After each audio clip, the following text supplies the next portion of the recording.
What's going on, guys? It's the Squid. Just got done watching these UFC Fight Night New Jersey card. It was awesome. Really, really good fight night. Way to go, East Coast. Way to represent. We're going to get a fight card in Madison Square Garden this year. I can't wait for that. So let's just jump right into what happened. First big fight, we're going to talk about Max Holloway took on Cub Swanson, and wow, did Max Holloway look like a beast. Max Holloway was able to pretty much outstrike and out-scramble Cub Swanson, land some really good shots, really good body punches, really good body strikes. Was able to win in the third round with a topside guillotine. Was able to get a guillotine, drive over into mount, and get himself to finish. 6 in a row for Max Holloway. Only time he looked really dominant was against Conor McGregor, and that was prior to all this Conor McGregor hype. I always believed the Conor McGregor hype, but it wasn't really there. That was a proving point. So, that fight that happened 6 fights ago actually helps Max Holloway's case, because that win didn't mean as much, but now it shows that he's pretty legit, and there's a possible rematch that could be talked. If Conor McGregor beats Jose Aldo, let's say Jose Aldo has an injury, they can't do an immediate rematch, well, Max Holloway could probably step up, get himself a title shot. Imagine that. Imagine Max Holloway against Conor McGregor for a title. Absolutely bonkers. If there's 2 places in the world that get behind their people most, Ireland and Hawaii get behind their people. So that was a cool fight. Another fight that was amazing, Paige Van Zandt, pretty UFC fighter, took on Felice Herrig, another pretty UFC fighter, and they had a great fight. Felice Herrig, pretty strong chick. Felice did a good job just being more athletic, using her technique, and she got herself a unanimous decision win. She was able to just kind of do her thing. That guy just flew by me all crazy. So she got herself a win. She's 2-0 in the UFC. If you guys don't know, Paige Van Zandt was supposed to be on The Ultimate Fighter, but she was 20 years old at time of casting and filming, so they just brought her in the UFC with she only had a few fights, but now she's 2-0 in the UFC, 21 years old, doing really well. Co-main event, Chris Camozzi stepped up on 6 days short notice to fight Jacare Souza. You gotta be careful of Jacare Souza. This is a rematch. They fought a long time ago. Jacare was supposed to fight Yoel Romero. Yoel Romero got hurt 6 days ago.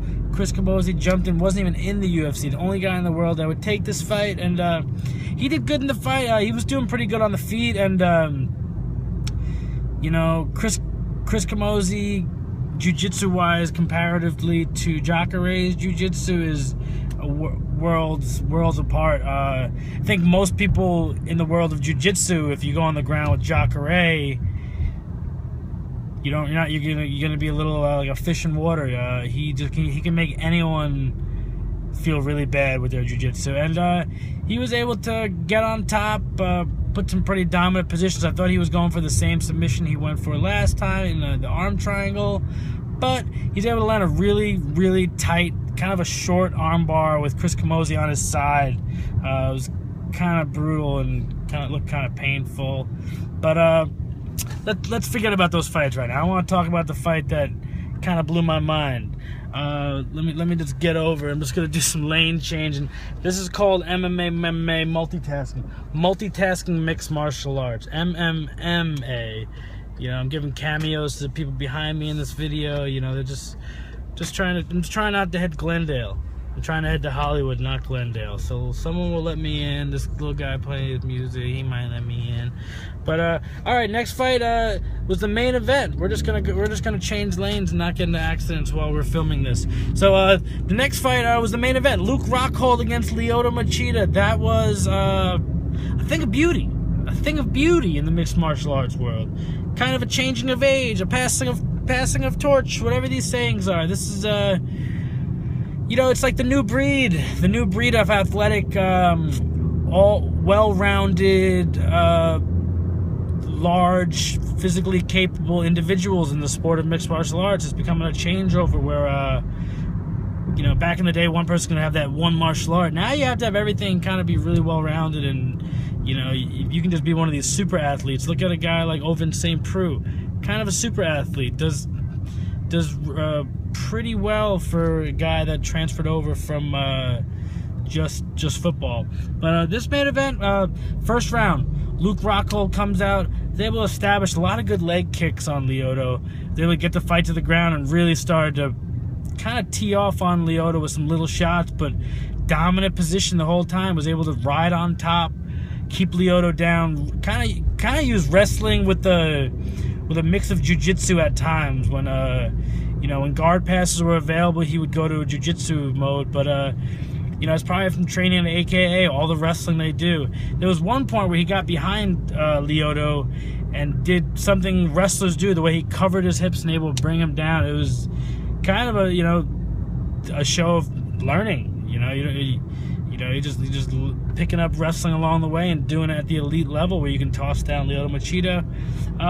At the end of the first round, Luke Rockhold had Lyoto Machida's back and landed an enormous elbow that, if you watch in between rounds, Lyoto had to get carried back to his corner, and then you kind of knew it was over at that point.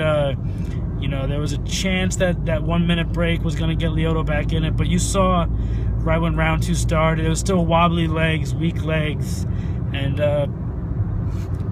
Luke was able to just get on him, pound him a little more, take his back, and Lyoto kind of gave up his neck and just got choked. I think he was kind of out of it, and just Luke didn't really even look like he got into a fight. And so that after the fight, he called out Chris Weidman, and I don't even think he needed to, because he's going to get that fight. That's a fight I've been wanting for about 5-6 years before Weidman even became champion. It was just stylistically, this is some all-American stuff right here. This is like your East Coast, West Coast super athlete, American super athletes going against each other in a world title in fighting. This is your. It's gonna be a cool fight. I'm going with Weidman because he's my boy, but it makes for a huge fight. And East Coast represented hard on this card. Aljamain Sterling beat the number 6 fighter in the world, Takeya Mizugaki.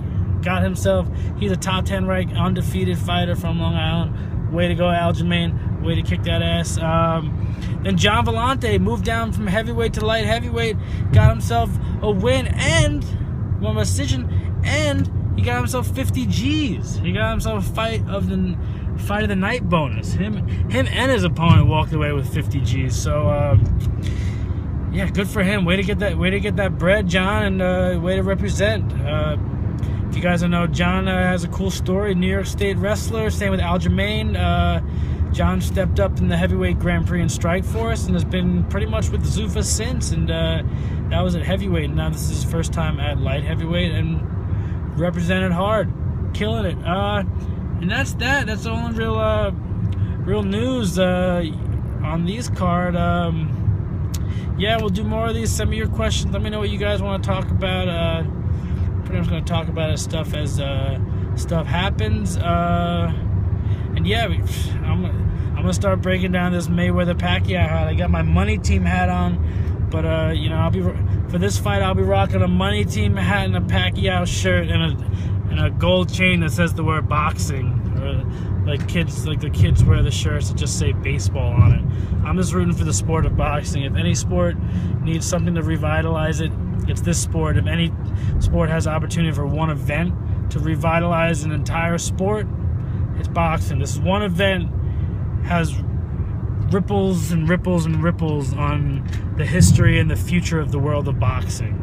If Floyd Mayweather wins, or in a certain fashion, that does something that we can maybe actually, Floyd wins, you may lose fans of boxing. If Pacquiao wins, you might just have kids in the Philippines that they watch this fight and they're so inspired that Pacquiao won, they forever in their life are motivated and think back to that one moment. So there's ripples in the time waves that this fight can do. I And I can't really wait for, I'm more excited than I've ever been for a fight, and it's really doing that for the whole world. So that's that. Have a good week, guys. I'll do more of these, and yeah, I'm just gonna try not get in a car accident.